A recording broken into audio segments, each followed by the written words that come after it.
সম্মানিত ভিউয়ার্স, দেখতে পাচ্ছেন একটা বিল্ডিং এর বারান্দার কাজ চলছে।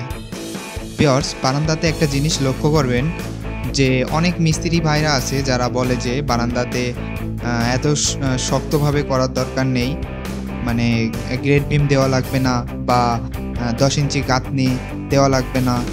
ঠিক আছে, ওরা কিন্তু এটায় গুরুত্ব কম দেয়। সেক্ষেত্রে কিন্তু পরবর্তীতে আপনার বারান্দাটা কিন্তু ফেটে যাবে বা ভেঙে যাবে, এই ধরনের সমস্যার সম্মুখীন কিন্তু আপনাকে হতে হবে। তো দেখতেন ভিউয়ার্স, আলহামদুলিল্লাহ আমাদের এই কাজটা সুন্দরভাবে করা হচ্ছে। নিচে 10 ইঞ্চি গাঁথনি করে ওঠানো হয়েছে খুব সুন্দরভাবে।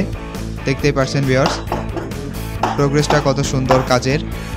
আর যে গ্রেড বিমটা ঢালাই দেওয়া হয়েছে, গ্রেড বিম ঢালাইটাও কত পরিষ্কার পরিচ্ছন্ন এবং সুন্দরভাবে কিন্তু করা হয়েছে। অবশ্যই আপনাকে এইভাবে করতে হবে, তা না হলে পরবর্তীতে কিন্তু ফেটে যাওয়ার সম্ভাবনা আছে।